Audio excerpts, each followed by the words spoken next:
মানে ইহুদি দাবির অনুপ্রবেশ ঘটানোর সেই শ্রমিক প্রতিবাদের বক্তব্য।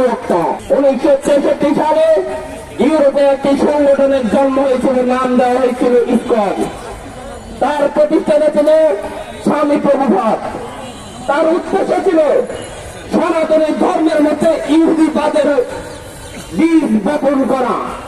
তৎকালীন সনাতনী ধর্মের ধর্মগুরুরা এর তীব্র নিন্দা জানিয়ে স্বামী প্রভুপাদের ভারতীয় উপমহাদেশে প্রবেশের উপর নিষেধাজ্ঞা দিয়ে দিয়েছিল। স্বামী প্রভুপাদ যখন ভারতীয় উপমহাদেশ থেকে বিতাড়িত হয়েছিলেন, তখন তার সঙ্গে ছিল ইহুদিবাদী বিভিন্ন এজেন্টরা, তার সঙ্গে ছিল ইহুদি এজেন্টগুলা। তাদের উদ্দেশ্য ছিল এই উপমহাদেশে ইসকনের মাধ্যমে সনাতনী ধর্মের ভাই বোনদের ধর্মীয় অধিকার কেড়ে নেওয়া, এই দেশের জঙ্গিবাদী কার্যক্রম পরিচালনা করা। আপনার যদি ইতিহাস লক্ষ্য করেন, রাজধানীর স্বামীবাগের সনাতনী ভাইদের মন্দির এই ইসকনের উগ্রবাদীরা দখল করে নিয়েছে। এই ইসকনের উগ্রবাদীরা সিলেটে 2019 সালে রথ যাত্রায় হামলা করেছিল। এই উগ্রবাদীরা কুড়িগ্রামে একটি গ্রাম থেকে আমাদের সনাতনী ভাই বোনদেরকে তাড়িয়ে দিয়ে ইসকনরা দখল করে নিয়েছিল। ইসকন মানে সনাতনী নয়। আমার সামনে এখানে মিডিয়ার ছোট ভিডিও আছেন, আপনাদেরকে গত কয়েকদিন যাওয়ার লক্ষ্য করেছি।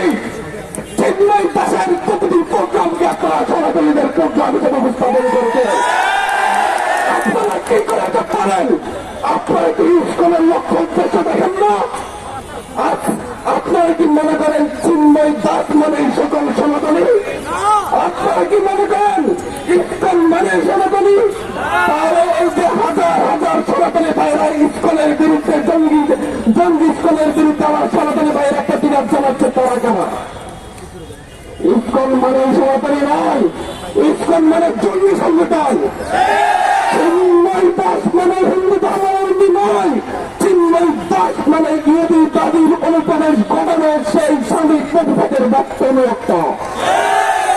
আপনারা ইন্ডিয়াতে দেখেন, ইন্ডিয়ার অধিকাংশ হিন্দু ভাইয়েরা বোনেরা এই ইসকনের বিরুদ্ধে রাজপথে নেমেছে। আপনারা পশ্চিমবঙ্গের নির্বাচনের আগে দেখেন, ইসকনের বিরুদ্ধে মমতা ব্যানার্জির বক্তব্য দেখেন, তারা কি বলে। উনি বলেছেন যে বাংলাদেশে এই উপমহাদেশে ইসকন জঙ্গিবাদ চালাচ্ছে, উগ্রবাদিতা চালাচ্ছে। এই দেশে লাখো সনাতনী ভাই বোনদের বসবাস, তারা সকলেই চিন্ময়কে প্রভু মানে না, তারা সকলেই চিন্ময়কে তাদের ধর্মগুরু মানে না। এদেশের লাখো সনাতনীরা চিন্ময়কে তাদের ধর্মের শত্রুও মনে করে। আপনারা তো আমি দেখি নাই হেফাজতের আন্দোলনের সময় বলেছেন মুসলিমদের আন্দোলন, তখন তো বলেছেন হেফাজতের আন্দোলন। আমি তো দেখি নাই আল্লামা সাঈদীকে অ্যারেস্ট করে তারা আপনারা বলেছেন যে মুসলিম নেতাকে অ্যারেস্ট করা হয়েছে, ছিল। তাহলে এখন কেন চিন্ময় দাসের ক্ষেত্রে সনাতনী নেতাকে অ্যারেস্ট করা হয়েছে বলে প্রচার করবে? বাংলাদেশের মাটিতে বসে দিল্লির এজেন্ডা বাস্তবায়ন করতে দেওয়া হবে না। আপনাদেরকে আমি আজকে এখান থেকে বলতে চাচ্ছি, গতকালকে আমি একটি বক্তব্যে বলে এসেছি, চিন্ময় দাস কিংবা ইসকনকে প্রধানমন্ত্রী সনাতনী হিসেবে প্রচার করার কারণে মূলত আজকে এটা এত দূর এসেছে।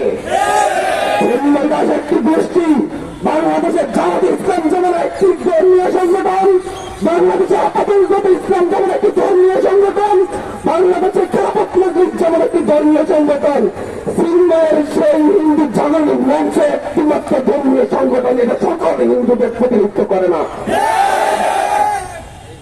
এই জঙ্গিবাদী এই সংগঠন দীর্ঘ সময় ধরে বাংলাদেশের শিশু কিশোরদের, কোমলমতি শিশু কিশোরদের তাদের উগ্রবাদিতায় লিপ্ত করার জন্য ষড়যন্ত্রে লিপ্ত ছিল। তারা শুধুমাত্র এদেশের মুসলিমদের উপর আঘাত করেনি, তারা দীর্ঘ সময় ধরে এদেশের আবহমান কাল ধরে চলে আসা বিভিন্ন সনাতনী ধর্মের মন্দিরগুলোতে হামলা করেছে। এই ইসকনের সদস্যরা আজকে শুধুমাত্র এখানে আমাদের আলিফ ভাইকে হত্যা করেনি, আপনারা ভুলে যাবেন না পাহাড়ি অঞ্চলে মুসলিম একজন ইমামকে হত্যা করেছিল। ইতিহাস দেখে থেকে কেন এই জঙ্গিবাদী স্কুলের বিরুদ্ধে স্কুলকে নিয়ে কেন নিউজ কভারেজ হয় না? কেন তাদের লক্ষ্য উদ্দেশ্য ধরে ধরে কেন নিউজ কভারেজ হয় না? কেন একটি টেলিভিশন বলবে কোটেশন ছাড়াই তাদের মতো উল্লেখ করে দেখে হচ্ছে আলিফকে হত্যা করেছে মুসলিম আইনজীবীরা, হিন্দু বলে হত্যা করেছে, এই কথা কিভাবে আসবে?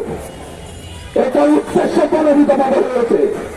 আজ বলতে চাচ্ছি বিভিন্ন মিডিয়া পরিচালনা পর্ষদে কামরুল ইসলামের ভাই বসে আছে, একদিকে কামরুল ইসলামের 5 আগস্ট পর্যন্ত আমরা রক্ত নিয়ে